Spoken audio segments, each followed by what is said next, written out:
street is a primary residential street, and it has a lot of schools, and it has a hospital, and the fatality injury rate was really high.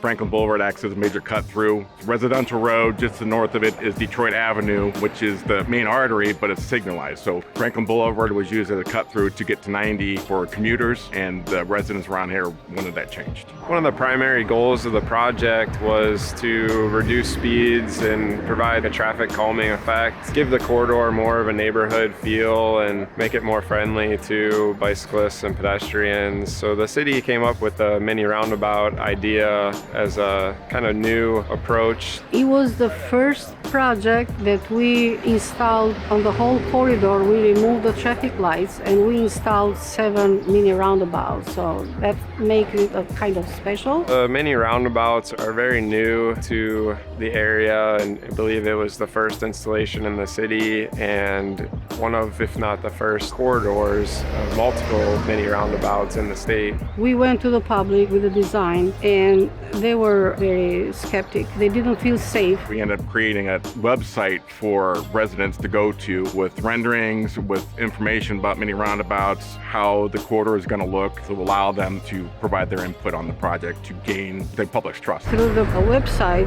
the comment that we got, it was like almost 200 negative comments. We didn't know what to do at that time. We got very discouraged. But then we decided we're not giving up, so we'll give another try. Public engagement with roundabouts always seems to be a little challenging. This project had some great public engagement and, presenting information to the public to get, buy-in and present what the benefits of these mini roundabouts would be. And really the public was on board with trying to slow traffic down through the corridor. It was getting the buy-in that this was the right solution. This is the most active resident that I have seen in the city of Cleveland. So we did several public meetings, and that's how we convinced them that the design is safe for them. This project had no right-of-way program for it, so all the work had to stay within the right-of-way. We couldn't move the curb lanes, we couldn't do utility relocations. There were some, back and forth, especially with the old utilities, sewer, manholes. If a manhole's in,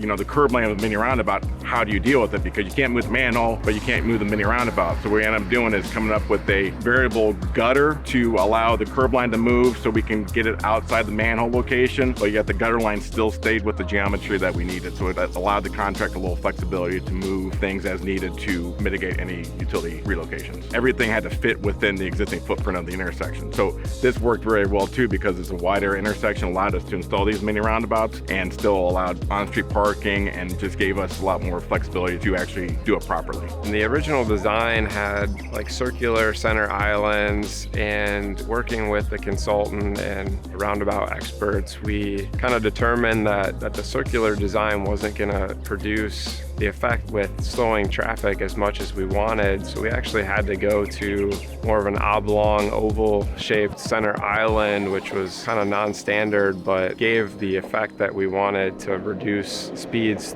through the intersection. The city wanted to move this project up and deliver it even faster than what it was originally planned. So we advanced this project a year sooner, and we worked closely with the city and with the consultant GPD to kind of execute an expedited schedule. We actually got this project from initial ODOT scoping meeting to final plan delivery in under 10 months, which was extremely fast. We did a surveying after the construction was complete, and residents are happy. It shows with the facts. They're not using West Franklin as a cut-through anymore, because it was 35 miles per hour before, and we lowered that at 25 miles, and now it's at the roundabouts they're going slower. The percentage of drivers traveling over 25 miles an hour has dropped from 63% to 17%. The crashes have decreased by 76%, and injury-related crashes have decreased by 69%. Fewer people are using Franklin as a cut-through, as the volumes have declined by 30% from previous levels.